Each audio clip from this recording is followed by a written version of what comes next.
बहुत समय पहले की बात है। एक गांव में एक गरीब किसान रहता था। उसकी पत्नी भी उसके साथ रहती थी। वो बहुत ही कंजूस थी। उसका पति उतना कमा नहीं पाता था जितना उसकी पत्नी चाहती अरे थी। देखो ना जी, पड़ोसी की बीवी रोज नए नए गहने और साड़ी पहनती है। आप मुझे कुछ नहीं ला देते।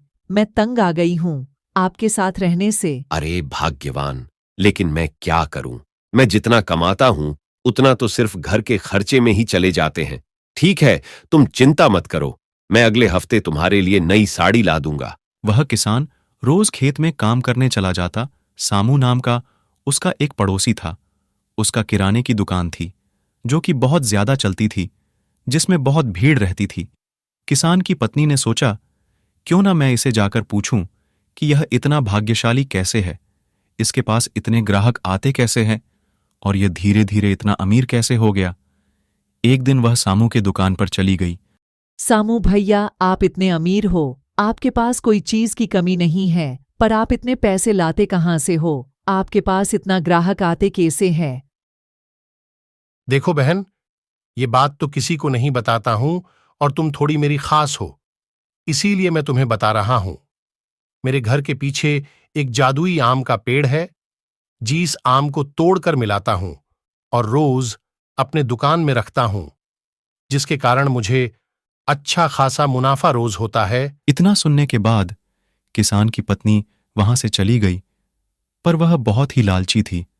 उसने आम के पेड़ को उखाड़कर अपने घर में लगाने का सोचा। वह रात होते ही अपने पति के साथ उसे पेड़ को उखाड़ने के लिए चला गया। जैसे ही उसने उस पेड़ को उखाड़ने के लिए गया, तभी एक साधु बाबा प्रकट हो गए और बोले, अरे मानव, ये तुम क्या कर रहे हो? ये आम का पेड़ मैं इस रामू की लगन और मेहनत देखकर इसके घर में लगवाया है, जो कि बहुत ईमानदार है।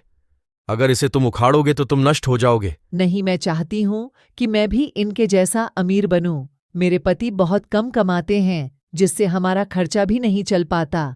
ठीक है, मैं तुम्हें जादुई लौटा देता हूं। तुम्हें जब भी लगे कि तुम्हारे पास पैसे की कमी है और तुम चिंता में हो, तब इस जादुई लोटा को घुमाना, तो फिर इससे तुम्हें सोने के सिक्के निकलेंगे। पर याद रखना, जब तुम्हारे पास कोई चीज की भी कमी ना हो, अगर तुमने इसे घुमाया तो ये नष्ट हो जाएगा।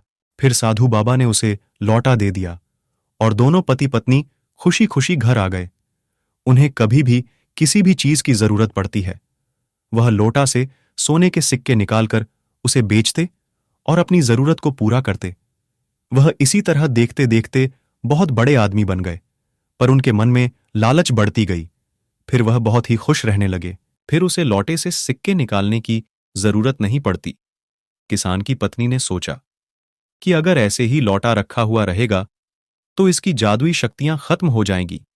क्यों ना मैं सारे सोने के सिक्के एक ही बार निकाल लूं। उसने फिर जादू लौटा को घुमाया सोने के सिक्के निकालने के लिए, पर उसमें से एक भूत बाहर आ गया और उसने उसके सारे घर को और सारे खरीदे हुए चीजों को नष्ट कर दिया। फिर किसान की पत्नी रोने लगी। तभी वह साधु महाराज प्रकट हुए और बोले, ये सब तुम्हारे लालच के कारण हुआ है। इस दुनिया में मेहनत से ज्यादा कोई भी बड़ी जादुई शक्ति नहीं होती। तुम अगर अच्छे मेहनत और लगन से काम करोगे तो तुम्हें वह सब कुछ मिलेगा जो तुम चाहते हो। इतना कहने के बाद साधु बाबा गायब हो गए और किसान और उसकी पत्नी को लालच का फल मिल गया और फिर दोनों ही मेहनत करने लगे और कुछ समय बाद वह फिर से अमीर हो गए।